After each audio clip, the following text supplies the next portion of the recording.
आज ही Doubtnut app download करें। Doubtnut पर होगा अब आपके सभी मैथ्स, केमिस्ट्री, फिजिक्स और बायोलॉजी डाउट्स का सफाया। बस अपने क्वेश्चन की फोटो खींचो, उसे क्रॉप करो और तुरंत वीडियो सोल्यूशन पाओ। Download now. हेलो एवरीवन, हम वही चैप्टर कंटिन्यू कर रहे हैं जिसका नाम है अकाउंटिंग इक्वेशंस। सिंस इसका थ्योरेटिकल पार्ट हम सारा कर चुके हैं, मतलब कंसेप्ट्स जो हैं हमारे सारे क्लियर हैं।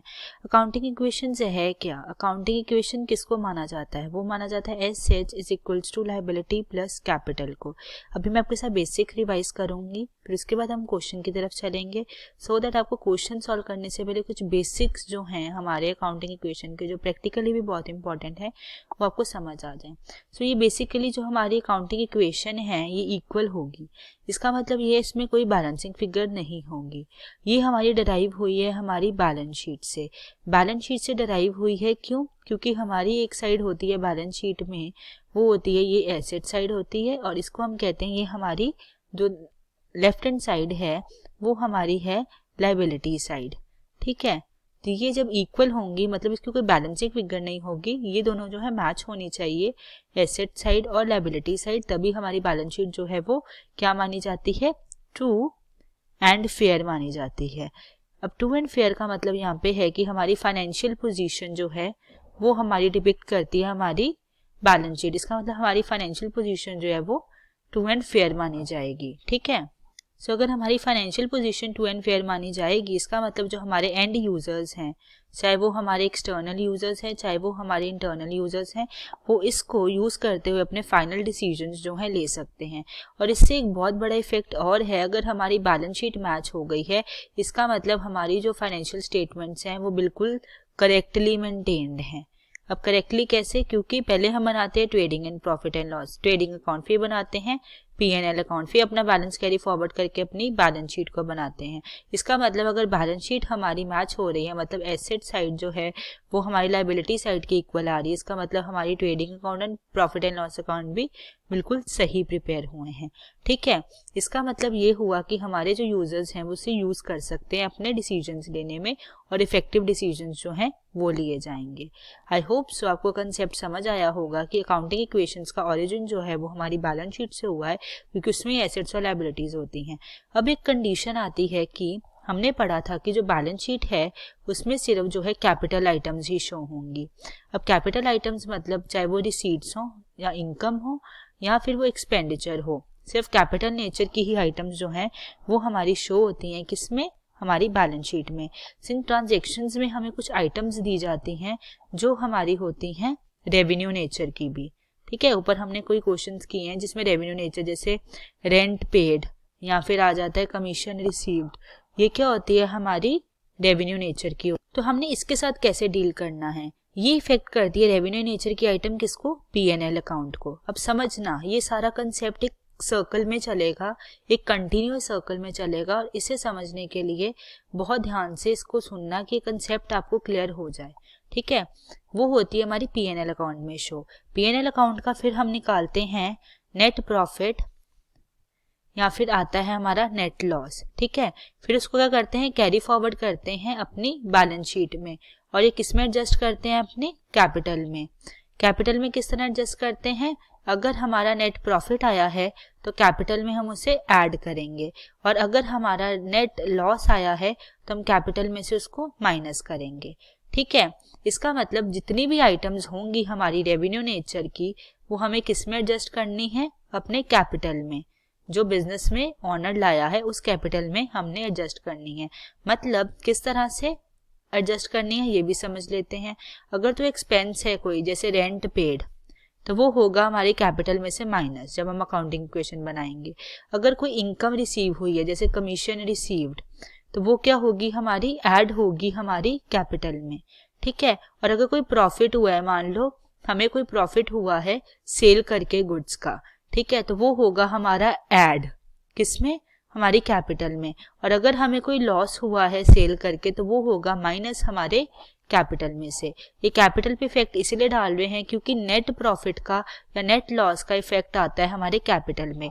मतलब कि P&L की जितनी भी एडजस्टमेंट्स करके जो नेट प्रॉफिट नेट लॉस आया उसका इफेक्ट आया कैपिटल पे।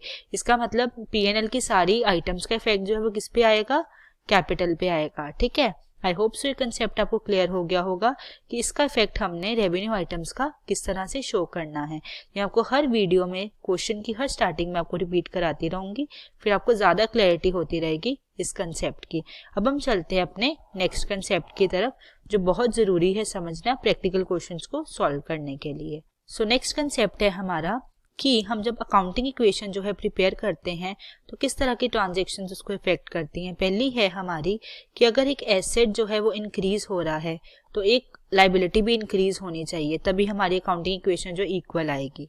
ठीक है, या फिर एक एसेट डिक्रीज हो रहा है तो एक लायबिलिटी भी उस साइड पे डिक्रीज उसी अमाउंट से होनी चाहिए, तभी हमारी अकाउंटिंग इक्वेशन इक्वल आएगी। ठीक है, नेक्स्ट है हमारा कि अगर एक एसेट इंक्रीज हो रहा है और एक एसेट डिक्रीज उसी अमाउंट से हो रहा है, तब भी हमारी क्या आएगी, अकाउंटिंग इक्वेशन इक्वल आएगी। और इसी तरह से अगर एक लायबिलिटी जो है इंक्रीज हो रही है और उसी अमाउंट से एक लायबिलिटी जो है वो डिक्रीज हो रही है, तो हमारी अकाउंटिंग इक्वेशन इक्वल आएगी। ठीक है, ये सारी ट्रांजैक्शन के साथ हम डील करेंगे अपनी अकाउंटिंग इक्वेशन में, और तभी हमारी अकाउंटिंग इक्वेशन जो है वो इक्वल आएंगी। इसका मतलब ये हुआ, ये 4 केसेस ही हैं जिसके अराउंड जो है हमारी अकाउंटिंग इक्वेशन जो है वो रिवॉल्व करती है, वो घूमती है इन्हीं 4 ट्रांजैक्शंस के ऊपर, और इसको ही हम टैकल करते हैं अपने क्वेश्चंस में। आई होप सो ये कंडीशंस भी आपको अकाउंटिंग इक्वेशन की समझ आ गई होंगी। ये रेवेन्यू का कंसेप्ट भी आपको समझ आ गया होगा कि किस तरह एडजस्टमेंट करना है, सिंस बैलेंस शीट में सारी कैपिटल नेचर के होते हैं, फिर भी रेवेन्यू नेचर का किस तरह से हमने टैकल करना है, किस तरह से उसको भी सॉल्व करना है। फिर उसके बाद कैपिटल नेचर को तो आपको पता ही है किस तरह से सॉल्व करना है। फिर उसके बाद हमने देखा कि अकाउंटिंग इक्वेशन है क्या। एक्चुअली अकाउंटिंग इक्वेशन का फॉर्मूला क्या है, वो है accounting equation is equals to assets. ठीक है, अकाउंटिंग इक्वेशन का फॉर्मूला है assets is equal to liability plus capital. ठीक है, ये यहाँ पे कैपिटल इसलिए शो हुआ है। अब इसका क्वेश्चन भी अराइज होता है कि कैपिटल जो है वो लायबिलिटी क्यों मानी जाती है। ये लास्ट कंसेप्ट है, इसके बाद हम करेंगे अपना क्वेश्चन शुरू। ठीक है, तो ये समझ लेते हैं कि कैपिटल, सिंस पैसा आया है हमारे पास, इसको लायबिलिटी क्यों माना जाता है। ये हम क्वेश्चन डिस्कस करने के बाद उसके बाद अपने क्वेश्चन की तरफ चलेंगे और फिर उसके बाद फाइनल सोल्यूशन बनाएंगे उसका भी। सो कैपिटल को हम अपनी लायबिलिटी साइड इसीलिए पोस्ट करते हैं या रिकॉर्ड करते हैं, उसका रीज़न ये है कि जब कि हमारी अकाउंटिंग प्रिंसिपल्स में एक प्रिंसिपल है सेपरेट लीगल एंटिटी का, है ना। इसका मतलब ये है कि हमारे बिजनेस की एंटिटी, उसकी पहचान ऑनर से डिफरेंट है, और वो किस तरह से बोलता है अपनी फाइनेंशियल स्टेटमेंट से, मतलब उसकी लैंग्वेज है हमारी फाइनेंशियल स्टेटमेंट्स जो यूजर्स को हेल्प करती हैं डिसीजन लेने में। इसका मतलब ये हुआ, सिंस उसकी एक अलग पहचान है बिजनेस की, उसका मतलब कि ऑनर आए या जाए, मरे चाहे उसका बेटा आए फिर उसके बाद, लेकिन बिजनेस की अपनी एक अलग पहचान रहेगी मार्केट में, उसकी financial statement time to time बताती रहेंगी। इसका मतलब ये हुआ, जब ऑनर पैसे लाता है तो हमारी बिजनेस पे क्या हो जाती है, एक लायबिलिटी हो जाती है कि हमने ऑनर को वापस वो पेमेंट करनी है। जिस तरह से लोन देता है हमें बैंक, तो हमारी रिस्पॉन्सिबिलिटी हो जाती है, बिजनेस की रिस्पॉन्सिबिलिटी हो जाती है कि लोन पे करना है। उसी तरह से जब ऑनर पैसे लाता है बिजनेस में, तो बिजनेस की एक रिस्पॉन्सिबिलिटी हो जाती है सेपरेट लीगल एंटिटी होने के कारण कि हमने ये पेमेंट जो है वापस करनी है अपने ऑनर को, जो उसने अपनी पॉकेट से पैसे लगाए हैं, चाहे वो प्रॉफिट अर्न करके करे।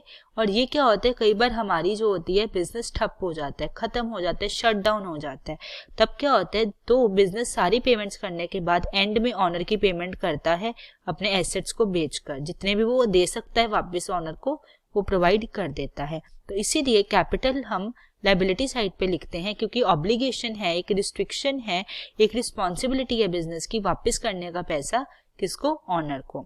सो आई होप सो ये कंसेप्ट्स जो हैं आपको जितने भी मैंने समझाए हैं प्रैक्टिकली इनका बहुत बड़ा लिंक है, और ये आपको अच्छे से समझ आ गए होंगे कि हमने इन कंसेप्ट्स के साथ प्रैक्टिकली किस तरह से अब डील करना है और कैपिटल जो है वो लायबिलिटी क्यों है।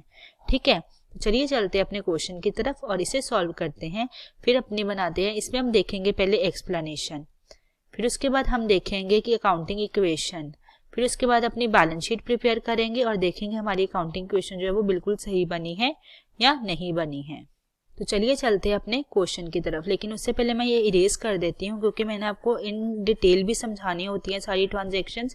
उसके बाद जब मैं पोस्टिंग करती हूँ इन आइटम्स की, तो फिर मैं आपको बताती हूँ इन प्रिसाइज वो कि जो मैंने जिसकी पोस्टिंग की है। ठीक है, तो आई होप सो आपको इन डिटेल क्वेश्चंस जो है वो समझ आ रहे होंगे जितने मैंने अभी तक कराए हैं आपको। अब ये वाला क्वेश्चन भी हम इन डिटेल समझेंगे, इसके लॉजिकल रीजंस के साथ, एक एक ट्रांजैक्शन को किस अकाउंट को अफेक्ट कर रही है और वो क्यों कर रही है, किस अमाउंट से कर रही है, एसेट साइड पे कर रही है तो किस तरह से कर रही है, लायबिलिटी साइड पे कर रही है तो किस तरह से कर रही है। फिर उसके बाद हम देखेंगे एक्सप्लेनेशन टेबल में लिखेंगे इन प्रिसाइज, तब भी मैं आपको समझा दूंगी। इससे क्या होगा, इस क्वेश्चन की आपको डबल रिवीजन हो जाएगी। जैसे ही क्वेश्चन आपको डबल रिवाइज हो जाएगा तो आपको क्वेश्चन को रिपीट करने की नीड नहीं है, फिर उसकी आपको डबल रिवीजन हो जाएगी और आपका क्वेश्चन अच्छे से क्लियर हो जाएगा, क्लैरिटी हो जाएगी कंसेप्ट्स की, और कहीं कंफ्यूज डबल रिवीजन में वो भी निकल जाएगी। ठीक है, तो चलिए चलते हैं अपने क्वेश्चन की तरफ और समझते हैं इन क्वेश्चन को डिटेल में पहले। सो कहता है, show the effect of the following transaction on asset, liability and capital through accounting equation. और हमारी अकाउंटिंग इक्वेशन क्या है, assets is equal to liability plus capital. ठीक है, ये हमारी है अकाउंटिंग इक्वेशन। तो चलिए अब देखते हैं एक एक करके अपने अकाउंट को किस तरह से हमने मेंटेन करने हैं और किस तरह से इस ट्रांजैक्शन को हमने अपनी अकाउंटिंग इक्वेशन में प्लेसमेंट देनी है। सो ए ट्रांजैक्शन है हमारी, स्टार्टेड बिजनेस विद कैश 1,20,000। तो इसकी प्लेसमेंट किस तरह से होगी, कैश के साथ बिजनेस शुरू किया तो बिजनेस में आया कैश, इसका मतलब हमारा कैश जो है वो इंक्रीज हो गया उस अमाउंट से, और दूसरी साइड पे हमारी कैपिटल जो है वो इंक्रीज हो गई उस अमाउंट से। मैं दोबारा से बता देती हूँ, कैपिटल क्यों इंक्रीज हुई है, बिजनेस में पैसा आया है, ऑनर लाया है, ऑनर लाया है, डेफिनेटली कैश जो है इंक्रीज हुआ होगा किस अमाउंट से, 1,20,000 से। ठीक है, और हमारी जो कैपिटल भी है वो 1,20,000 से इंक्रीज हुई होगी, क्योंकि बिजनेस के ऊपर एक ऑब्लिगेशन पड़ गई है कि हमने ऑनर को जो है वापस करना है 1,20,000 किसी भी तरह। ये हमारे ऊपर एक लायबिलिटी है हमारे बिजनेस के ऊपर। क्यों, क्योंकि बिजनेस जो है वो ऑनर से डिफरेंट है, उसकी सेपरेट लीगल एंटिटी है, अपनी एक अलग पहचान है, जो वो पहचान बताता है, जो वो सब कुछ हमें बताता है, वो फाइनेंशियल स्टेटमेंट्स के थ्रू बताता है, वो उसकी लैंग्वेज है। तो इसका मतलब ये हुआ, वो हुई बिजनेस के ऊपर एक लायबिलिटी, और कैश इंक्रीज हुआ है तो ये क्या हो गया, asset is equals to capital plus liability, और ये कैपिटल है तो इसका मतलब है ये अकाउंट हो गया हमारा टैली। फर्स्ट ट्रांजैक्शन इंडिविजुअली हमने टैली कर दी है। नेक्स्ट है रेंट रिसीव्ड, सिंस ये हमारी क्या है, रेवेन्यू आइटम है। अब किस तरह से इसको टैकल करेंगे, किस तरह से इसको प्लेस करेंगे रेंट रिसीव्ड को। रेंट हमने मिला है, रेंट हमें मिला है तो इनकम रिसीव हुई है, तो कैश इंक्रीज हुआ होगा किस अमाउंट से, कैश इंक्रीज हुआ होगा किस अमाउंट से, जिस अमाउंट से रेंट रिसीव हुआ है वो है हमारा 10,000 का। ठीक है, और रिसीव हुई है इनकम, सो डेफिनेटली इसने डेफिनेटली कैपिटल पे ही इफेक्ट डाला होगा। क्यों अब कैपिटल पे इफेक्ट डाला होगा, इसका रीजन मैं पहले भी दे चुकी हूँ, एक बार फिर रिपीट कर देती हूँ कि कैपिटल पे ही जितनी भी हमारे एक्सपेंसेस होंगे, जितनी भी हमारे इनकम्स होंगे, जितने भी हमारे प्रॉफिट्स होंगे, कैपिटल पे इफेक्ट डालेंगे। क्यों, क्योंकि ये रेवेन्यू आइटम्स हैं, और देखा जाए तो P&L का एंड रिजल्ट जो भी आता है, नेट प्रॉफिट आता है, नेट लॉस आता है, वो इफेक्ट किस पे डालता है, हमारी कैपिटल पे डालता है। प्लस होकर नेट प्रॉफिट और माइनस होकर नेट लॉस, वो किस पे डालता है, कैपिटल पे। तो इसका मतलब है इन सब का, रेवेन्यू आइटम्स का भी ओवरऑल इफेक्ट किस पे डाला, हमारी कैपिटल पे डाला। तो इसलिए हमें रेंट रिसीव हुआ है, हमारी इनकम है, तो कैपिटल भी इंक्रीज हो जाएगी उस अमाउंट से, और वो है 10,000। और जैसे इंक्रीज होगी, दोनों साइड प्लस है ये अमाउंट, इसका मतलब हुआ कि हमारी assets is equals to capital plus liability जो है वो हो गए सेम, जैसे ये 10,000 है। I hope so B transaction भी आपको समझ आ गई होगी कि इसकी प्लेसमेंट इंडिविजुअली किस तरह करनी है, और वो जो इक्वेशन में है वो भी मैं आपको समझा दूंगी कि किस तरह करनी है। ठीक है, अब हम चलते हैं अपनी नेक्स्ट ट्रांजैक्शन की तरफ। वो कहती है इन्वेस्टेड इन शेयर्स। अब देखते हैं इसका इफेक्ट क्या होगा, कितनी अमाउंट है, 50,000। अब देखते हैं कि ये किस अकाउंट पे इफेक्ट डालेगी अपना। सो जो सी ट्रांजैक्शन है इसका देखते हैं फाइनल इफेक्ट क्या होगा इंडिविजुअली। इन्वेस्टेड इन शेयर्स, कितना था अमाउंट, आई सपोज ऊपर लिखा हुआ था वो 30,000 का, नहीं 50,000 का हमने इन्वेस्ट किया शेयर्स में। इन्वेस्टमेंट की है मतलब हमारे बिजनेस से 50,000 के रुपीस गए होंगे, तो इससे क्या हुआ होगा, कैश हुआ होगा हमारा डिक्रीज, कितनी अमाउंट से, 50,000 की अमाउंट से। और उसी तरह से हमारे स्टॉक, शेयर्स का स्टॉक, शेयर्स हमारे क्या हुए होंगे, इंक्रीज हुए होंगे एसेट साइड पे ही, कितनी अमाउंट से, 50,000 की अमाउंट से। ठीक है। इसका मतलब एक एसेट डिक्रीज हुआ, जो मैंने ऊपर कंडीशन बताई थी, तो एक एसेट इंक्रीज हो गया। ये भी एसेट है हमारा, ये भी एसेट है हमारा, एक इंक्रीज हो रहा है और एक डिक्रीज हो रहा है, तो इसका मतलब इफेक्ट जो है नलीफाई हो गया। और इस लाइबिलिटी साइड पे नील इफेक्ट है, लाइबिलिटी प्लस कैपिटल, इसका इफेक्ट नील है। तो हम देखेंगे कि हमारी एसेट साइड का इफेक्ट नील आ रहा है, बिल्कुल आ रहा है। पहले 50,000 हमारे कैश निकला है, वो -50,000। शेयर्स हमारे इंक्रीज हुए हैं, वो हमारी क्या है, हमारे स्टॉक इन शेयर्स हैं। इसका मतलब हुआ वो हमारे एसेट्स हैं, वो इंक्रीज हुए 50,000, तो इसका इफेक्ट भी नील हो गया। इसका इफेक्ट तो पहले ही नील था। तो ये होगी हमारी match accounting equation. I hope so in detail आपको समझ आ रहा होगा कि इंडिविजुअली इन ट्रांजेक्शन्स का इफेक्ट जो है किस तरह से आएगा, और फिर हम निकाल लेंगे प्रॉपर अकाउंटिंग इक्वेशन से फाइनल एक अकाउंटिंग इक्वेशन। वो भी आपको टर्न बाय टर्न जब मैं रिकॉर्ड कर रही होंगी, जब मैं पोस्ट कर रही होंगी तो समझाऊंगी। ठीक है। नेक्स्ट है हमारा डी, रिसीव्ड डिविडेंड। हमने रिसीव किया है डिविडेंड। इसका मतलब ये हुआ है कैश हमारा हुआ है इंक्रीज, कैश में इंक्रीज हुआ है क्यों, क्योंकि रिसीव किया मतलब पैसा आया होगा, तो इसका मतलब है 5,000 जो है वो हमारा इंक्रीज हो गया है। अब डिविडेंड क्या है, हमारी इनकम है और रेवेन्यू नेचर की है, तो किसको इफेक्ट करेगी, हमारे कैपिटल को इफेक्ट करेगी। तो कैपिटल भी क्या होगी, इंक्रीज होगी। किस अमाउंट से, 5,000 के अमाउंट से।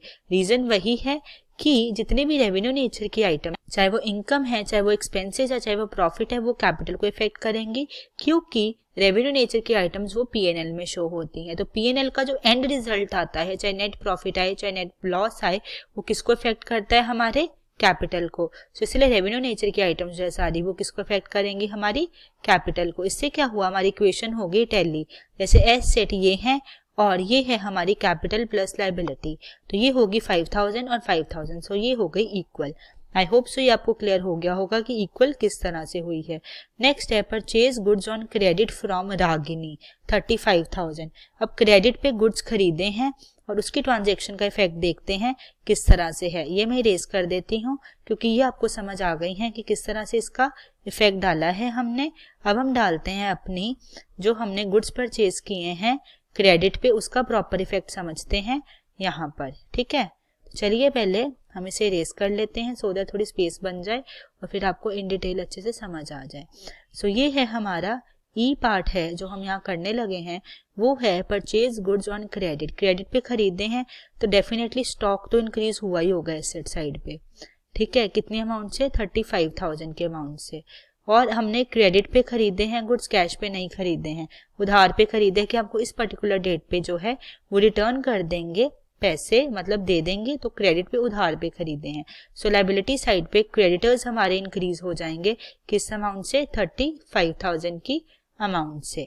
ठीक है, तो इसका रिजल्ट ये हुआ कि स्टॉक जो हमारा है एसेट है और ये हमारी लायबिलिटी है और कैपिटल जो है यहाँ पे 0 है। ठीक है, इसका मतलब हुआ ये होनी चाहिए assets equal to liability plus capital.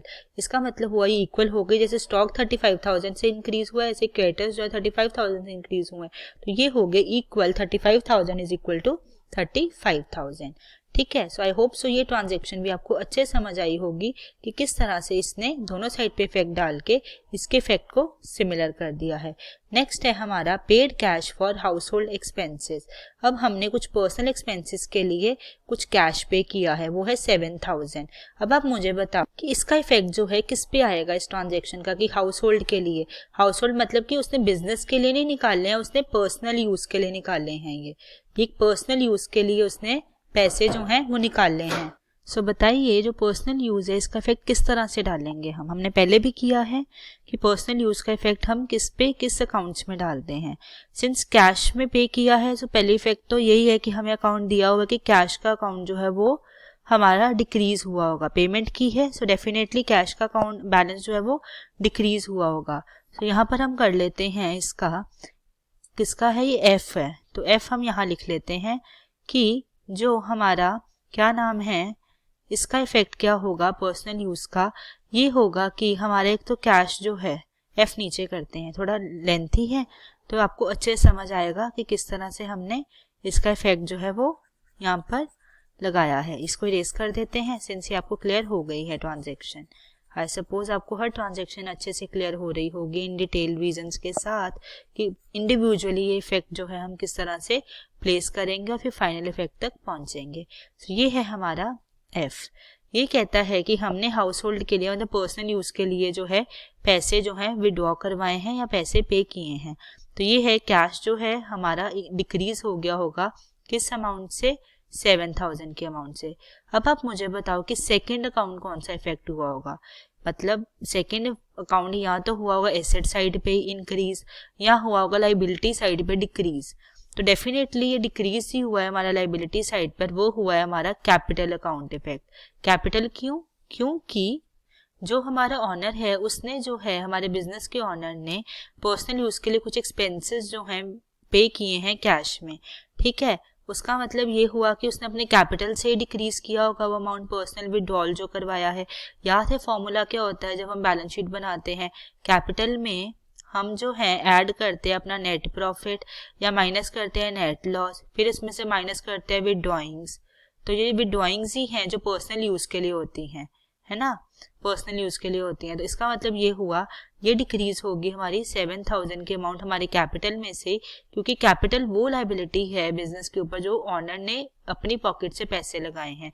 इसका मतलब उसमें से डिक्रीज कर देंगे कि बिजनेस ने दिया है हमारे ऑनर को, अपने ऑनर को 7000 पर्सनल यूज के लिए यूज करने के लिए, इसीलिए उन्होंने कैपिटल जो है वो उस अमाउंट से क्या कर दी है, डिक्रीज कर दी है कि हमने बिजनेस ने पर्सनल यूज के लिए अपने ऑनर को 7000 यूज करने के लिए दिया है। तो इससे क्या होगा हमारी कैपिटल भी जो है वो डिक्रीज हो गई 7000 से।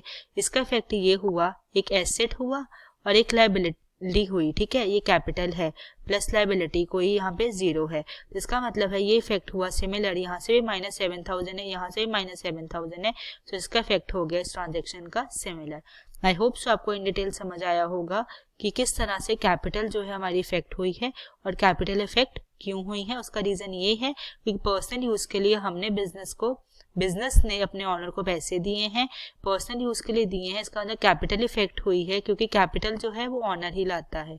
तो इसका मतलब विड्रॉल्स जो किए हैं वो उसमें से माइनस कर देगा बिजनेस की, हमने आपको इतनी पेमेंट पर्सनल यूज के लिए कर दी है, ठीक है। अब हम चलते हैं अपने नेक्स्ट ट्रांजेक्शन की तरफ और इससे पहले हम एक बार इरेज कर देते हैं सो दैट हमारी जो बाकी की ट्रांजेक्शन्स हैं हमें इन डिटेल समझ आ जाए और हम उनकी रिकॉर्डिंग भी सही अकाउंट में करें और सही अकाउंट को इफेक्ट करवाएं, सो दैट हमारे से कोई अकाउंटिंग इक्वेशन बनाने समय गलती ना हो जाए और हमारी जो फाइनल बैलेंस शीट है वो बिल्कुल सही प्रिपेयर हो, इक्वल हो, उसमें कोई भी डिफरेंस ना आए, ठीक है। तो चलिए चलते हैं अपनी जी ट्रांजेक्शन की तरफ, जो कहते हैं कि sold goods for cash, cash पे सोल्ड किए हैं गुड्स, 10,000 कॉस्ट है उनकी लेकिन 14,000 पे सोल्ड किए हैं, मतलब 4,000 का क्या हुआ, हमें प्रॉफिट हुआ।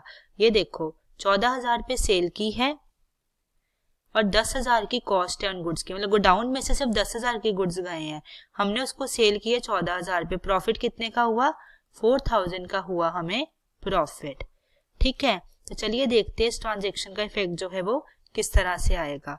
ये हमने किया है सोल्ड गुड्स फॉर कैश, मतलब कैश पे सेल किए हैं, कैश जो होगा हमारा सेल किए हैं तो कैश हमारे हाथ में आया होगा, कितनी अमाउंट आई है, 14,000 आई है हमारे हाथ में।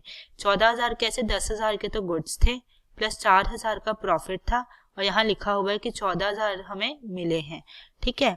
नेक्स्ट है हमारा दूसरा जो अकाउंट इफेक्ट हुआ है वो हुआ है स्टॉक का।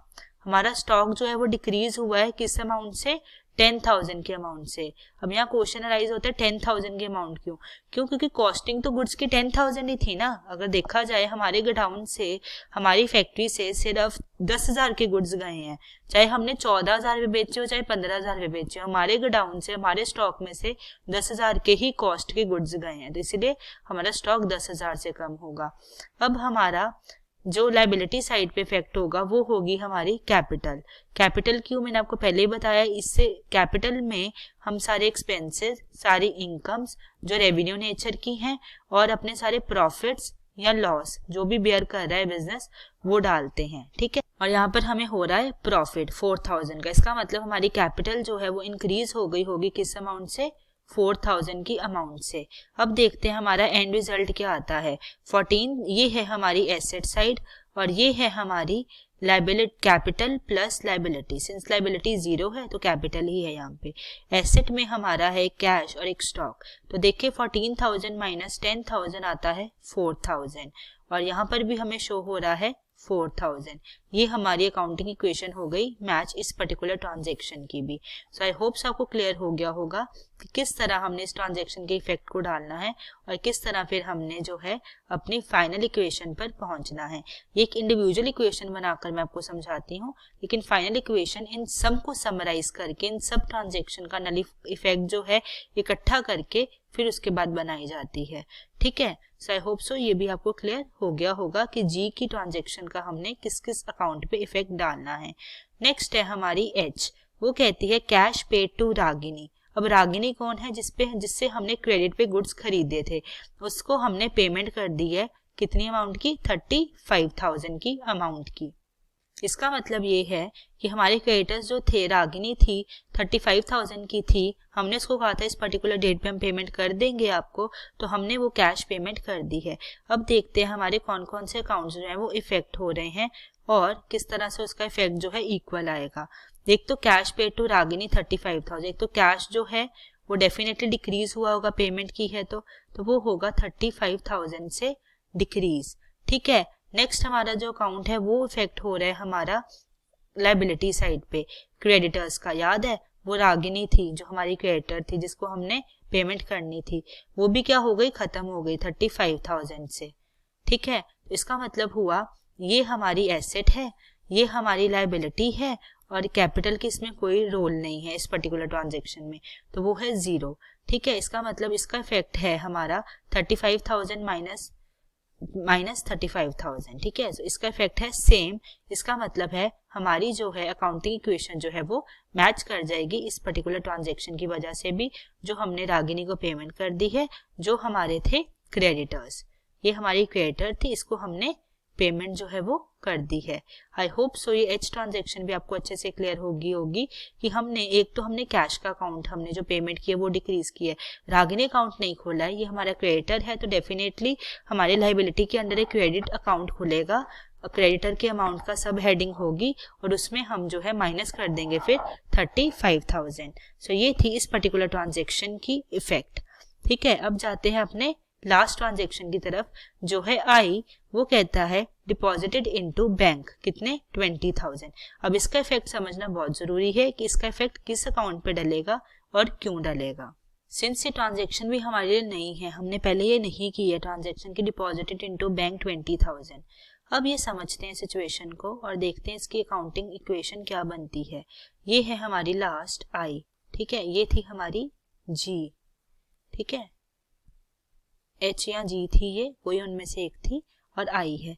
ये कहती है हमने डिपॉजिट किए 20,000 बैंक में। डिपॉजिट कैसे किए होंगे? कैश में किए होंगे। इसका मतलब ये है जो कैश है हमारा वो डिक्रीज हो गया होगा किस अमाउंट से? 20,000 के अमाउंट से। ठीक है, और बैंक एक हमारा जो है, जैसे हम लिखते हैं cash at hand, cash in hand या कैश एट बैंक, ये दो हेड होते हैं हमारे बैलेंस शीट में। ठीक है, ये जो कैश है जो डिक्रीज हुआ है, ये वाला जो हमारा ये हैंड वाला कैश है जो हमारे पास है, ये कैश एट बैंक है। ठीक है, वो हुआ है इंक्रीज 20,000 से। ठीक है, हमारा बैंक अकाउंट इंक्रीज हुआ है 20,000 से और ये भी एसेट साइड है, तो ये दोनों एसेट साइड है और लाइबिलिटी साइड तो पहले ही जो है वो नील है, 0 है। इसका मतलब ये हुआ कि एंड रिजल्ट हमारा क्या आया?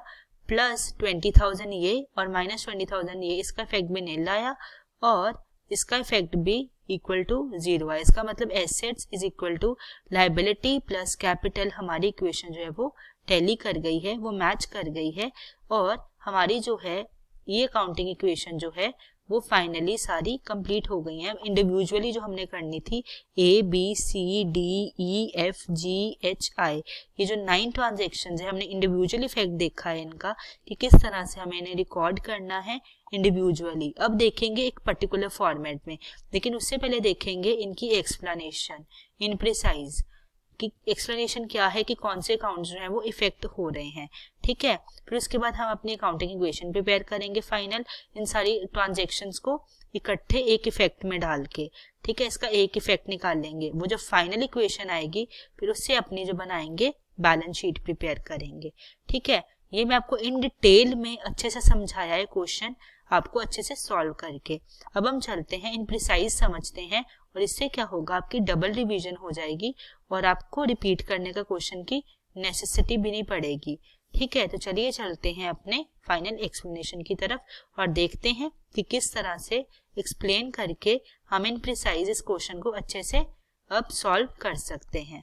ठीक है, तो चलिए चलते हैं अपनी एक्सप्लेनेशन की तरफ इस क्वेश्चन की, और उसे अब अपने एक टेबुलर फॉर्म में रिकॉर्ड करेंगे हम। ठीक है, तो ये है एक्सप्लेनेशन, ये फर्स्ट पार्ट है हमारे क्वेश्चन का। ये ट्रांजेक्शन है सारी, ये अकाउंट्स कौन कौन से इफेक्ट होंगे एसेट्स में और लायबिलिटी साइड पे। ठीक है, तो चलिए बढ़ते हैं अपने क्वेश्चन की तरफ और करते हैं इसको फॉर्मेट में एक, और एक प्रिसाइज में हम दोबारा से समझ भी लेंगे। सो पहली है started business with cash. Cash में बिजनेस स्टार्ट किया, साथ साथ रिपीट करते रहो, रिवाइज करते रहो। अब बिजनेस में डेफिनेटली कैश आया तो कैश क्या होगा, इंक्रीज होगा। कैश क्या होगा, यहाँ पे इंक्रीज होगा। दूसरी साइड होगी कैपिटल इंक्रीज, क्योंकि बिजनेस की एक सेपरेट एंटिटी है, और जब भी पैसा जो ऑनर लाता है डेफिनेटली बिजनेस के ऊपर एक लायबिलिटी आ जाती है, उसको हम कहते हैं कैपिटल। ठीक है, लायबिलिटी आ गई, एक ऑब्लिगेशन आ गई ऑनर को वापस करने के लिए पैसे।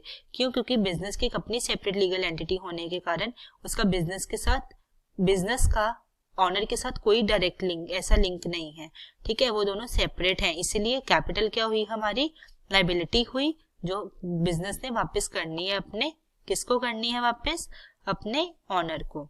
ठीक है, अगला है रेंट रिसीव्ड। रेंट रिसीव किया है, कैश क्या हुआ होगा, पैसों में किया होगा तो कैश इंक्रीज हुआ होगा।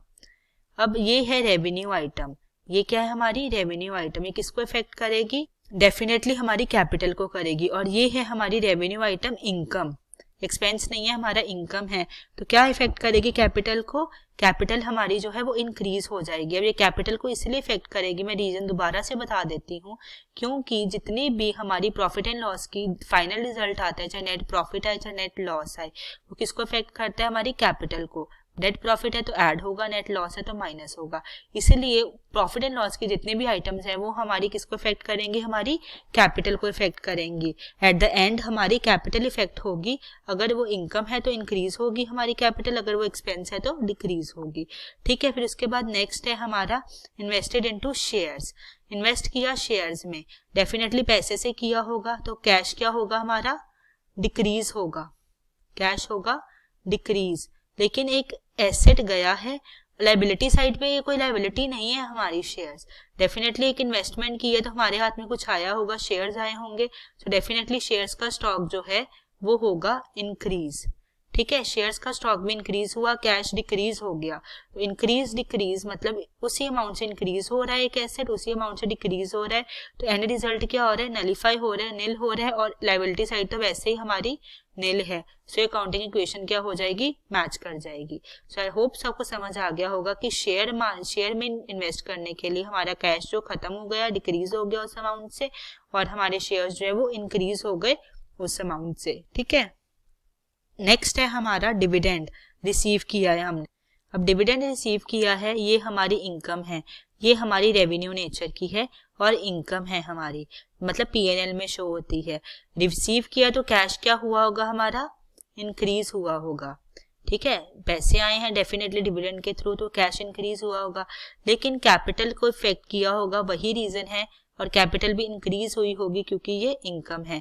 रीजन ये है कैपिटल इफेक्ट हुआ होगा, कैपिटल को इंक्रीज किया होगा, उसका रीजन ये है कि कितनी भी रेवेन्यू की आइटम्स हैं, चाहे वो हमारे एक्सपेंस हैं, चाहे वो हमारे इनकम्स हैं, या वो हमारे प्रॉफिट्स हैं जो हम गुड सेल करके करते हैं, या वो हमारे लॉसेज हैं, वो सारे, या फिर विड्रॉल्स हैं पर्सनल यूज के लिए, वो किसको इफेक्ट करते हैं, हमारी कैपिटल को इफेक्ट करते हैं, क्योंकि वो पीएनएल में शो होते हैं हमारी रेवेन्यू नेचर की आइटम्स। और पीएनएल का जो फाइनल इफेक्ट आता है नेट प्रॉफिट या नेट लॉस, वो किसको इफेक्ट करता है, हमारे कैपिटल को करता है।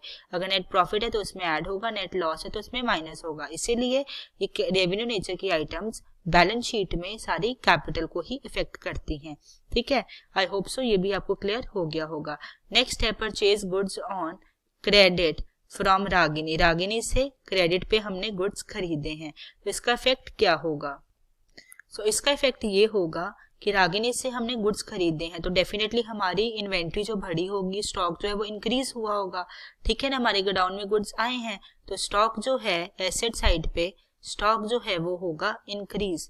अब ये खरीदे हमने क्रेडिट पे, तो क्रेडिटर्स हमारे इंक्रीज होंगे किस साइड पे, लायबिलिटी साइड पे। क्रेडिटर्स होंगे हमारे इंक्रीज, ठीक है, क्रेडिटर्स हो गए हमारे इंक्रीज। जैसे एक साइड पे हमारा एक एसेट इंक्रीज हुआ, उसी अमाउंट से हमारी जो है क्रेडिटर्स इंक्रीज हुए, तो ये इफेक्ट हो गया सिमिलर, इक्वल हो गया। सो आई होप आपको क्लियर हो गया होगा कि ये कौन से अकाउंट को इफेक्ट कर रहे हैं और क्यों कर रहा है। नेक्स्ट है हमारा paid cash for house hold expenses.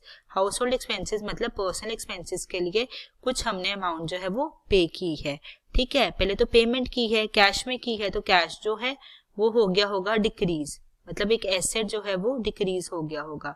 और पर्सनल यूज भी ड्रॉ किए हैं, सो डेफिनेटली जो ऑनर ने किया है वो कैपिटल को इफेक्ट करेगा, क्योंकि कैपिटल जो कौन लाता है, ऑनर लाता है। तो ऑनर जो है वो अपने पर्सनल यूज के लिए अगर यूज कर रहा है पैसे को, तो बिजनेस कहेगा सिंस आपने पर्सनल यूज के लिए यूज किया है या अपने बिजनेस यूज के लिए यूज नहीं किया है, तो डेफिनेटली जो भी पेमेंट हम आपको कर रहे हैं अपने हाउस होल्ड के लिए, आपके कैपिटल में से ही माइनस करेंगे। सो डेफिनेटली लीगल एंटिटी उनकी डिफरेंट है बिजनेस की, तो वो कैपिटल में से माइनस कर देगा कि हमने आपको पर्सनल यूज के लिए इतनी अमाउंट दे दी है। तो हमारी कैपिटल जो होगी उस अमाउंट से क्या होगी, जिस अमाउंट से विड्रॉल किए हमने पैसे, वो डिक्रीज हो जाएगी, माइनस हो जाएगी, ठीक है। इससे क्या होगा, कैश भी डिक्रीज हुआ है, कैपिटल भी डिक्रीज हुई है, एक एसेट डिक्रीज हुई, एक लायबिलिटी डिक्रीज हुई, तो इफेक्ट क्या हो जाएगा, इक्वल हो जाएगा। आई होप सबको समझ आ रहा होगा कि किस तरह से कौन से अकाउंट इफेक्ट कर रहे हैं और क्यों कर रहे हैं, ठीक है। इसका मैं लॉजिकल रीजन भी बार बार आपको दे जा रही हूँ, सो दैट आपकी रिवीजन जो है वो होती रहे।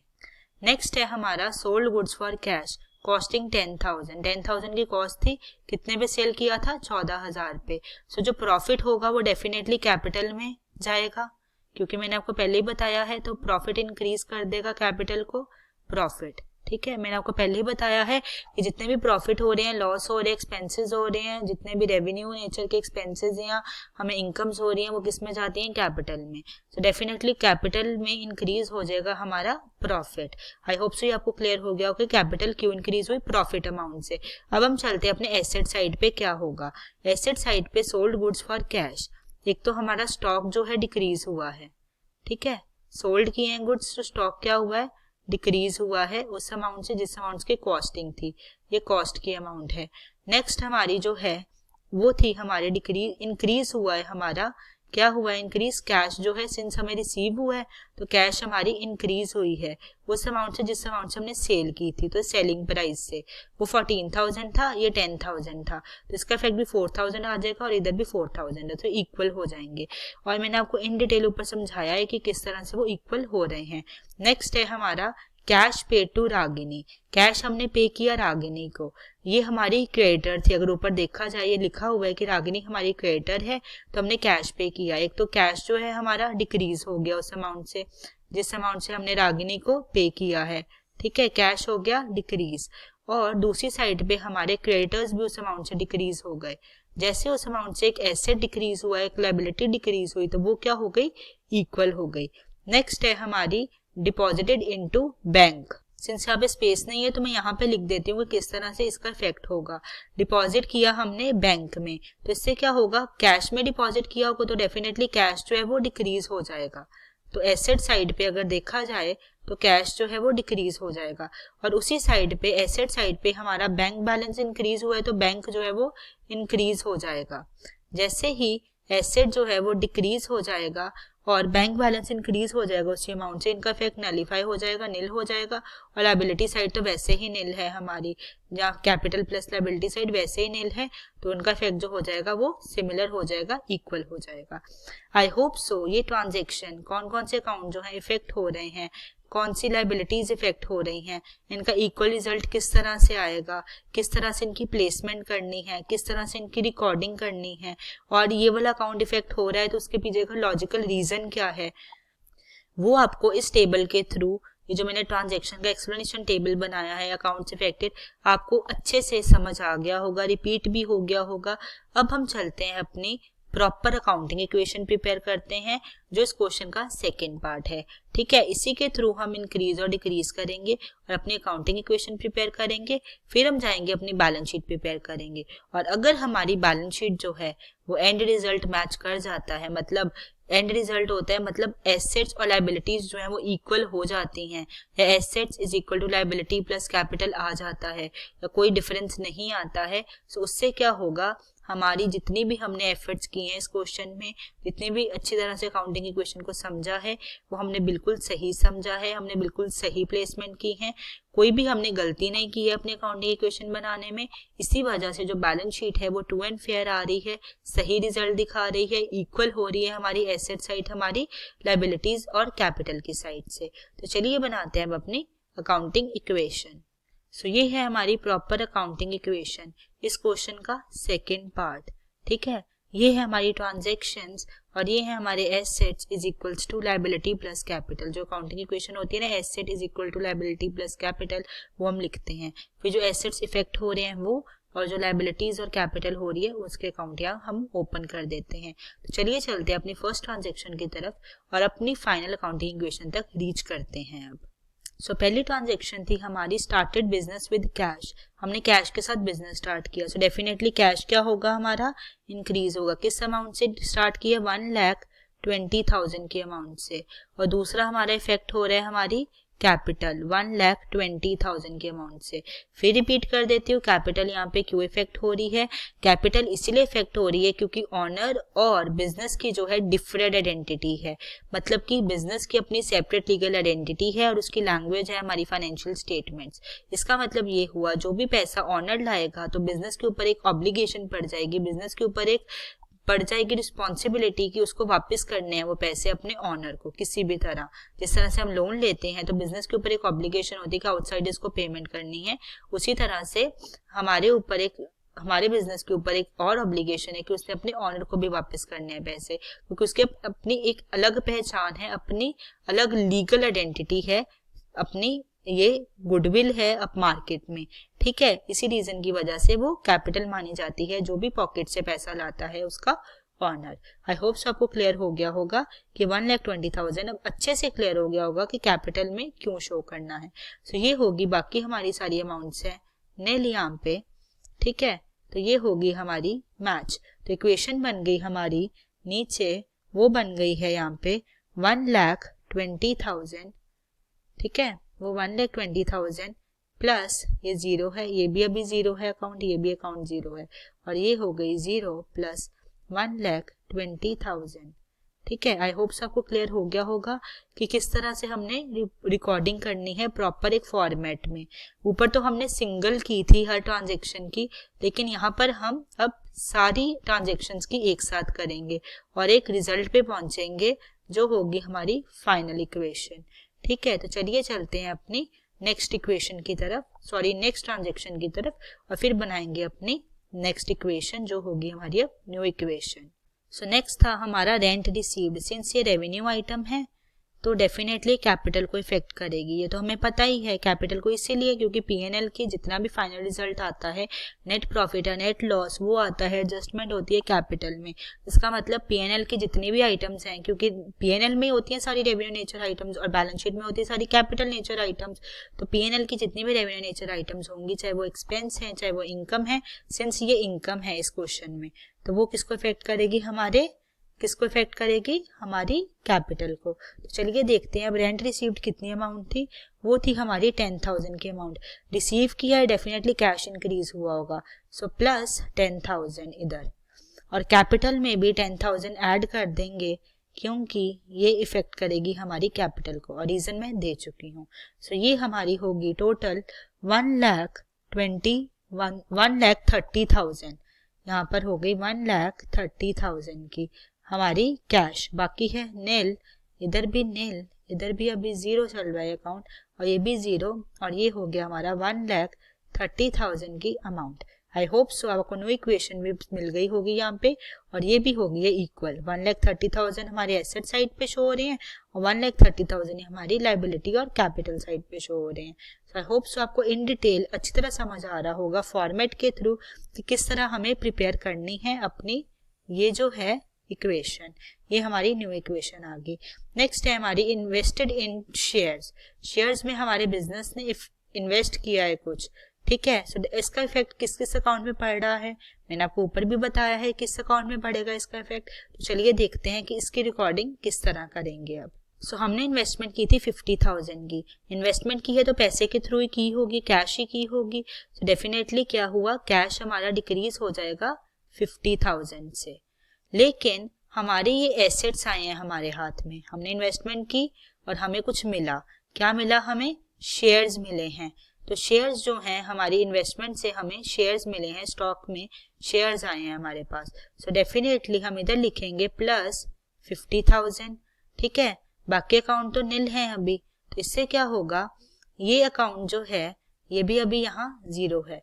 ठीक है, इसमें भी कोई चेंज नहीं आई, इनसाइड भी कोई चेंज नहीं आई, जो चेंज आई है इन अकाउंट्स में आई है। सो न्यू इक्वेशन क्या बनेगी हमारी, और देखते हैं वो मैच करेगी या नहीं करेगी। ये आई हमारी 1,30,000 में से अगर 50,000 गए तो ये आगे हमारी न्यू इक्वेशन आ गई, हमारा कैश आ गया 80,000 का, और हमारे पास शेयर्स आ गए हैं 50,000 के। और ये अभी नील ही चल रहा है, ये अभी नील ही चल रहा है, ये भी अकाउंट अभी नील चल रहा है, और ये अकाउंट है हमारा कैपिटल का 1,30,000 का। और 80,000 प्लस 50,000 देखा जाए तो 1,30,000 ही होगा। और इधर भी हमारी लाइबिलिटी साइड पे क्या आ रहा है, 1,30,000। इसका मतलब है ये भी 1,30,000 इज इक्वल टू 1,30,000। हमने जो इफेक्ट डाला है इस ट्रांजेक्शन का वो बिल्कुल करेक्ट डाला है, इसका कोई भी हमारे डिफरेंस नहीं आ रहा है। ठीक है, तो अब चलते हैं अपने नेक्स्ट पर्टिकुलर की तरफ या नेक्स्ट ट्रांजेक्शन की तरफ और देखते हैं उसका क्या इफेक्ट आता है और हमारी अकाउंटिंग इक्वेशन जो है न्यू बनेगी वो सही बनेगी या नहीं बनेगी। सो नेक्स्ट है हमारा रिसीव्ड डिविडेंड। अब ये भी रेवेन्यू नेचर की आइटम है और क्या है, हमारी इनकम है। और आपको याद है जो भी हमारा रेवेन्यू नेचर का आइटम होगा, सिंस हमारी बैलेंस शीट जो है वो कैपिटल नेचर के साथ डील करती है और रेवेन्यू नेचर के साथ डील करती है हमारा P&L अकाउंट। इसका मतलब जो भी रेवेन्यू नेचर का आइटम होगा वो इफेक्ट करेगा हमारी कैपिटल को। क्यों? क्योंकि हमारा नेट प्रॉफिट या नेट लॉस इफेक्ट करता है हमारी कैपिटल को, जो होता है फाइनल रिजल्ट हमारे P&L अकाउंट का। इसका मतलब P&L अकाउंट की जितने भी आइटम्स होंगे वो किसको इफेक्ट करेंगे, हमारे कैपिटल को। तो चलिए देखते हैं, हमने रिसीव किया डिविडेंड, कैश में रिसीव किया होगा। कितनी अमाउंट से रिसीव किया है हमने डिविडेंड, 5,000 के अमाउंट से। सो हमारा कैश जो है वो इंक्रीज हो जाएगा 5,000 की अमाउंट से। और इस अकाउंट पे कोई इफेक्ट नहीं डाला, इस अकाउंट अभी नील ही है, ये भी नील ही है, इस पे कोई इफेक्ट नहीं है, इस पे भी कोई इफेक्ट नहीं है। और हमारा कैपिटल जो है वो 5,000 से इंक्रीज हो गया है। क्यों? क्योंकि ये हमारी क्या है, इनकम है, हमने डिविडेंड जो है रिसीव किया है। और ये किसको इफेक्ट करेगी, रीजन मैं दे चुकी हूँ, हमारे कैपिटल को इफेक्ट करेगी। सो डेफिनेटली 5,000 जो है हमारा ऐड हो जाएगा कैपिटल में। सब बनेगी हमारी न्यू इक्वेशन।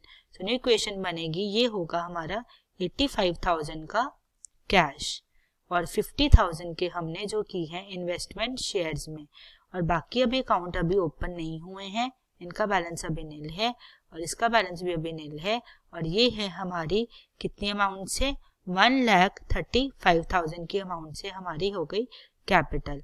अब आप देखो कि हमारा 1,35,000 इधर टोटल आ रहा है और 1,35,000 ही हमारा इधर टोटल आ रहा है। मतलब assets is equal to liability plus capital का जो है वो मैच हो गया है, इक्वल हो गई है हमारी इक्वेशन। इसका मतलब है इस ट्रांजेक्शन का इफेक्ट भी हमने सही डाला है और बिल्कुल सही अकाउंट्स में डाला है। ठीक है, चलिए चलते हैं अपनी नेक्स्ट ट्रांजेक्शन या नेक्स्ट पर्टिकुलर की तरफ और उसका इफेक्ट देखते हैं कि क्या होगा और हमारी न्यू इक्वेशन जो है वो क्या बनेगी। सो नेक्स्ट ट्रांजेक्शन है हमारी परचेज गुड्स ऑन क्रेडिट। याद है ऊपर क्रेडिट पे गुड्स खरीदे थे, किससे खरीदे थे, रागिनी से खरीदे थे जो हमारी क्रेडिटर है। ठीक है, तो गुड्स खरीदे हैं हमने क्रेडिट पे, डेफिनेटली हमारा स्टॉक जो है वो इंक्रीज हुआ होगा। खरीदे हैं तो हमारे गोडाउन में क्या आए होंगे, गुड्स आए होंगे। कितने अमाउंट के हमने परचेज किए हैं, 35,000 के। सो 35,000 से जो है हमारा स्टॉक इंक्रीज हो जाएगा। और इस साइड पे रागिनी हमारी क्या है, क्रेडिटर। क्रेडिटर क्यों? क्योंकि हमने उसे उधार पे खरीदे और उसको कहा हम पर्टिकुलर डेट पे आपको पेमेंट कर देंगे, अभी आप हमें उधार पे दे दो। तो ये हो गया हमारा प्लस 35,000 इधर भी क्रेडिटर्स के अंडर। ठीक है, तो एक एसेट इफेक्ट हुआ उस अमाउंट से और एक लायबिलिटी इफेक्ट हुई। इफेक्ट ये हुई कि दोनों साइड इंक्रीज हुआ है, एक एसेट और एक लायबिलिटी उसी अमाउंट से। बाकी जो अकाउंट है वो इफेक्ट नहीं हुए हैं इस ट्रांजेक्शन से। ठीक है, ये इफेक्ट नहीं हुए हैं। अब देखते हैं हमारा फाइनल रिजल्ट इस ट्रांजेक्शन का। अभी यहाँ तो इक्वल आ रहा है, प्लस 35,000 एक हुआ है, प्लस 35,000 एक साइड हुआ है, ये इक्वल आ रहा है। अब देखते हैं हमारा फाइनल न्यू इक्वेशन जो है वो इक्वल आती है या नहीं आती है। कैश हमारा वही रहेगा 85,000 क्योंकि वो इफेक्ट नहीं हुआ, हमारे शेयर्स वही रहेंगे 50,000 क्योंकि वो भी इफेक्ट नहीं हुए। ये हमारा स्टॉक हो गया है इंक्रीज 35,000 से इधर, और ये है अभी जीरो ही, अभी अकाउंट ओपन नहीं हुआ है। और इधर हमारे क्रेडिटर्स आ गए हैं 35,000 से, और इधर हमारी कैपिटल है 1,35,000 की। सो ये हो गई हमारी कितनी 1,70,000, और इधर भी हो गया 1,70,000। सो ये दोनों होगी हमारी मैच, मतलब अकाउंटिंग इक्वेशन ये जो बनी है हमारी न्यू, ये वाली, ये भी हमारी सही बनी है। हमने सही प्लेसमेंट की है सारी ट्रांजेक्शन्स की, और सही तरह से प्लेसमेंट करने के बाद हम फाइनल रिजल्ट पे जो पहुंचे हैं वो बिल्कुल सही है, और हमारी ये ट्रांजेक्शन जो है वो सारी सही हैं। अब हम चलते हैं अपनी नेक्स्ट ट्रांजेक्शन की तरफ और उसका इफेक्ट देखते हैं कि किस तरह डालेंगे और अपनी अकाउंटिंग इक्वेशन को फर्दर कैरी फॉरवर्ड करेंगे और न्यू इक्वेशन प्रिपेयर करेंगे। ये है हमारा paid cash for house hold expenses. House hold expenses के लिए क्या किया हमने, क्या पे किया है, एक्सपेंस पे की है हमारी पर्सनल यूज के लिए। पर्सनल यूज के लिए किसको इफेक्ट करती है, हमारी कैपिटल को इफेक्ट करता है। क्यों, क्योंकि विड्रॉल जो है वो सारे कैपिटल को, अगर पर्सनल यूज के लिए बिजनेस में से लेकर जा रहे हैं ऑनर, तो डेफिनेटली हमारा उसका कैपिटल ही डिक्रीज करेंगे कि हमने आपको इतनी पेमेंट की है पर्सनल यूज के लिए। वो थी हमारी 7,000 की, तो 7,000 से हमारा गया कैपिटल, बाकी एक गया हमारा हाथ से कैश, हमारे बिजनेस से कैश भी तो कम हुआ है 7,000 का। सो ये दो अकाउंट इफेक्ट हुए, बाकी अकाउंट जो है उनके ऊपर कोई ऐसा इफेक्ट नहीं पड़ा है, तो ये होंगे अभी नील। यहाँ देखा जाए तो ये जो है ये सिमिलर इफेक्ट डाल रहे हैं 7,000। अब देखते हैं हमारा फाइनल जो न्यू इक्वेशन का इफेक्ट आता है वो सिमिलर आता है या नहीं आता है। ठीक है, तो ये है हमारा 85,000 में से 7,000 गए, तो ये है हमारा 78,000 का। ठीक है, नेक्स्ट है हमारा ये है 50,000 का, फिर उसके बाद है हमारा ये 35,000 का। ठीक है, ये इसके ऊपर अभी कोई इफेक्ट नहीं है, इसके ऊपर ये है हमारी 35,000 की, और यहाँ से 7,000 चला गया है, तो वो कितना रह गया हमारा, वो रह गया 1,28,000।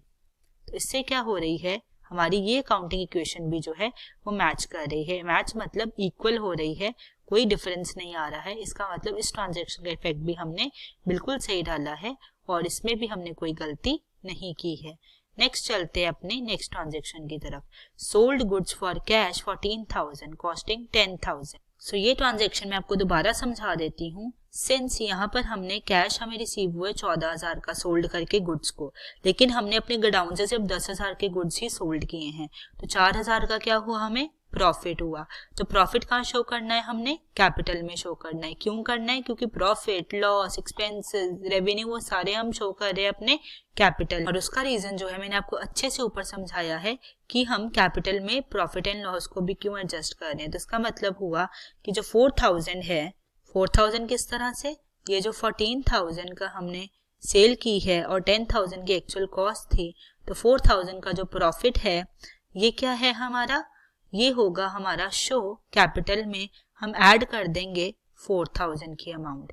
ठीक है, नेक्स्ट जो है हमारा स्टॉक जो है वो डिक्रीज हुआ है, किस अमाउंट से, 10,000 के अमाउंट से। क्यों, क्योंकि हमने गोडाउन से 10,000 की ही कॉस्ट की अमाउंट की हमने स्टॉक निकाला है। चाहे हमने 14,000 पे सेल कर दिया, लेकिन निकला हमारे गोडाउन से सिर्फ 10,000 का है सेल होने के लिए। और बाकी जो है 14,000 हमें कैश रिसीव हुआ है। ठीक है, तो वो कैश में ऐड कर देंगे। अब इसका इफेक्ट देखो, इस पर्टिकुलर एक ही ट्रांजेक्शन का 14,000 माइनस 10,000 इज इक्वल टू 4,000। इसका मतलब ये हमने बिल्कुल सही पोस्ट की है, बाकी ट्रांजेक्शन का इफेक्ट इसके ऊपर कोई नहीं पड़ा है, ये अभी यहाँ पर 0 ही लिखेंगे। सो न्यू हमारी जो इक्वेशन बनेगी वो क्या बनेगी, वो बनेगी हमारी 78,000 प्लस 14,000 होता है 92,000। ठीक है, वो यहाँ शो करेंगे, प्लस 50,000 के शेयर्स हैं वो यही रहेंगे। फिर उसके बाद है ये 35,000 में से 10,000 का स्टॉक चला गया, तो ये हो गया हमारा 25,000 की अमाउंट। ठीक है, नेक्स्ट है हमारी ये अभी डेटर्स यहाँ पे जो हैं ये नील ही रहेंगे। फिर उसके बाद ये भी अभी ये 35,000 के हमारे क्रेडिटर्स हैं, और ये जो है हमारी ये है हमारी कैपिटल अब शो हो रही है 1,32,000 की। वह फाइनल इफेक्ट देखो, इस इक्वेशन को जब ऐड करोगे इन दोनों अमाउंट्स को, ये हमारा बिल्कुल सेम आएगा, इसमें कोई भी डिफरेंस नहीं आएगा।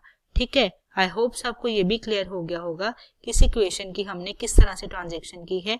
सिंस हमें 14,000 का कैश रिसीव हुआ था, 10,000 के हमारे गुड्स निकले थे गोडाउन में से, यहाँ पे 14,000 नहीं लिखना है, यहाँ पर हमने कॉस्ट ही लिखनी है। ठीक है, और जो रिसीव हुए ये सेलिंग प्राइस, यहाँ में जो पैसे मिले हैं 14,000 वो यहाँ लिखने हैं, और जो प्रॉफिट है, प्रॉफिट हम यहाँ पे शो करेंगे, कैपिटल में ही हम डालते हैं, डेफिनेटली इंक्रीज करते हैं, और इसका रीजन मैं आपको बहुत बार दे चुकी हूँ। ठीक है, आई होप सो ये भी आपको क्लियर हो गया होगा। अब हम अपनी नेक्स्ट इक्वेशन की तरफ चलते हैं, ट्रांजेक्शन को सॉल्व करते हैं, अपनी नेक्स्ट इक्वेशन बनाते हैं। कैश पे टू रागिनी, रागिनी क्या है, हमारे क्रेडिटर है, क्रेडिटर को हमने पे कर दिए पैसे। अब पेमेंट की है कितनी अमाउंट की, 35,000 की। सो डेफिनेटली कैश क्या होगा, डिक्रीज होगा, कितनी अमाउंट से, 35,000 के अमाउंट से।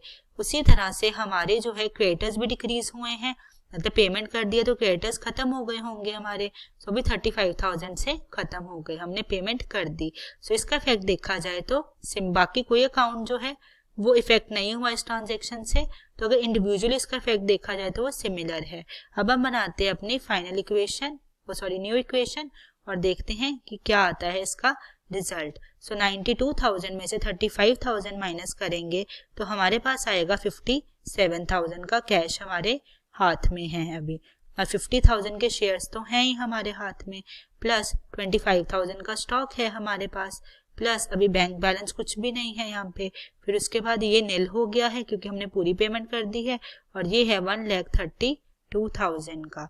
और जब आप देखोगे इसका टोटल जब करोगे आप, तो आपको पता चलेगा कि ये 1,32,000 ही आ रहा है, 57,000 प्लस 50,000 प्लस 25,000 का टोटल भी 1,32,000 आ रहा है, और हमारी इक्वेशन जो है वो मैच कर रही है, मतलब अकाउंटिंग इक्वेशन बिल्कुल सही बनी है। अब हम चलते हैं अपनी लास्ट ट्रांजेक्शन की तरफ और बनाएंगे अपनी फाइनल इक्वेशन। जैसे ही फाइनल इक्वेशन बन जाएगी अपनी बैलेंस शीट बनाएंगे और देखेंगे वो मैच करती है या नहीं करती है। तो डिपॉजिटेड इनटू बैंक, बैंक में डिपॉजिट किए होंगे, डेफिनेटली कैश किया होगा हमने बैंक में डिपॉजिट, कैश किया होगा तो कैश क्या होगा, डिक्रीज हो जाएगा। किस अमाउंट से हमने डिपॉजिट किए हैं, 20,000 के अमाउंट से, तो 20,000 के अमाउंट से हम कैश को डिक्रीज कर देंगे। उसी तरह से हमारा बैंक बैलेंस इंक्रीज होगा तो बैंक भी हमारा क्या है, एक एसेट है, तो ये होगी हमारी 20,000 की एंट्री। और देखा जाए तो बाकी अकाउंट्स के ऊपर कोई इफेक्ट नहीं है, और लायबिलिटी साइड वैसे भी नील है, तो 20,000 प्लस है और 20,000 माइनस है, तो ये भी नील इफेक्ट डाल देगी। तो देखा जाए इंडिविजुअली इस ट्रांजेक्शन का इफेक्ट जो है वो बिल्कुल सही है। अब हम फाइनल अपनी इक्वेशन बनाते हैं और देखते हैं इसका इफेक्ट क्या आता है। ये आएगा हमारा 37,000 का हमारा कैश इन हैंड है, मतलब कैश का बैलेंस है, और फिर 50,000 की हमारी जो है शेयर्स हैं, फिर उसके बाद 25,000 के जो हैं वो हमारे क्या थे, स्टॉक है, ये 20,000 का जो है हमारा बैंक बैलेंस है, और डेट क्रेडिटर्स खत्म हो गए थे, पेमेंट कर दी थी, और ये रह गए हमारे पास 1,32,000 की ही रह गई है हमारे पास कैपिटल। सो देखा जाए तो ये हमारी जब एसेट साइड आप प्लस करोगे तो वो हमारी सिमिलर आएगी 1,32,000 के, मतलब इक्वल आ जाएगी। अब हम बनाते हैं अपनी बैलेंस शीट और उस सारी आइटम्स को पोस्ट करते हैं अपनी बैलेंस शीट में। सो ये होता है हमारे बैलेंस शीट का फॉर्मेट। जब भी हमने बैलेंस शीट बनानी होती है, थर्ड पार्ट है हमारे क्वेश्चन का, जब भी बैलेंस शीट बनाएंगे हम तो लिखेंगे बैलेंस शीट ऑफ उस पर्टिकुलर ओनर का नाम जिसकी बना रहे हैं, एज ऑन वो पर्टिकुलर डेट जिस डेट की बना रहे हैं, ठीक है, 31 मार्च या 31 दिसंबर, ईयर एंडिंग यही होते हैं हमारे फाइनेंशियल ईयर, यही माने जाते हैं। सो लायबिलिटी और कैपिटल पे पहले आएगी हमारी कैपिटल आइटम। कैपिटल हमारे कितने थे, वो थी हमारी 1,32,000 की, ठीक है, और कोई नहीं थी, क्रेडिटर्स नील हो गए थे, हमने पेमेंट कर दी थी रागिनी को, इसलिए क्रेडिटर्स क्या हो गए थे, हमारे नील हो गए थे। अब नेक्स्ट है हमारी एसेट वाली साइड, वहां लिखते हैं हम कैश। कैश हमारा कितना है, कैश था हमारा 37,000 का। फिर उसके बाद हमारे पास थे शेयर्स। शेयर्स की अमाउंट थी हमारी कितनी, जो हमने इन्वेस्टमेंट की थी वो थी हमारी 50,000 की। फिर हमारे पास स्टॉक कितना रह गया था, सेल करने के बाद, सारा परचेज करके सेल करने के बाद 25,000 का स्टॉक रह गया था। और बैंक में हमने जो पेमेंट की, बैंक में डिपॉजिट किए थे जो अमाउंट, तो बैंक बैलेंस कितना था हमारा, वो था हमारा 20,000 का। सो 20,000 का क्या लिखेंगे हम? Bank balance. तो जब इन सबको ऐड करेंगे दोनों साइड्स को, ये तो आ रही है हमारी 1,32,000 की, ठीक है, ये आ रही है हमारी 1,32,000 की, और ये भी जब ऐड करोगे आप तो ये आएगी हमारी 1,32,000 की।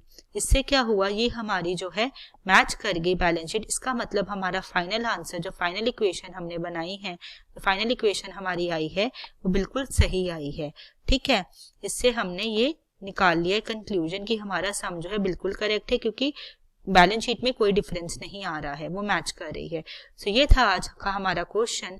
आई होप सो आपको अच्छे समझ आया होगा कि किस तरह हमने अपने क्वेश्चन को कैरी फॉरवर्ड किया, पहले समझा इन डिटेल, फिर प्रिसाइज में मैंने आपको एक टेबुलर फॉर्म में समझाया कि ट्रांजैक्शन का किस अकाउंट में क्या इफेक्ट है, फिर हमने अकाउंटिंग इक्वेशन प्रिपेयर की, फाइनल अकाउंटिंग इक्वेशन पे पहुंचे, उसके बाद ये बैलेंस शीट प्रिपेयर की। So I hope so in detail आपको क्वेश्चन अच्छे से समझ आया होगा, और बाकी के क्वेश्चन हम ऐसे इन डिटेल करेंगे सो दैट आपकी कंसेप्चुअल क्लैरिटी अच्छे से होती रहे और आपको रिवीजन की इतना जरूरत ना पड़े, आपको कंसेप्ट अपने आप ऑन द स्पॉट क्लियर हो जाए और ये क्वेश्चन जो है आपको ज्यादा रिवाइज ना करने पड़े। सो बाकी के क्वेश्चन हम कंटिन्यू करेंगे 1 by 1 करके अपनी अपकमिंग वीडियोस में। Thank you and I hope सो ये क्वेश्चन के लिए आपको वीडियो बहुत हेल्पफुल होगी। बाय। क्लास 6 से 12 से लेके नीट, IIT, JEE मेंस और एडवांस के लेवल तक 10 मिलियन से ज़्यादा स्टूडेंट्स का भरोसा। आज ही डाउनलोड करें डाउटनेट ऐप या व्हाट्सएप कीजिए अपने डाउट्स 8400 400 400 पर।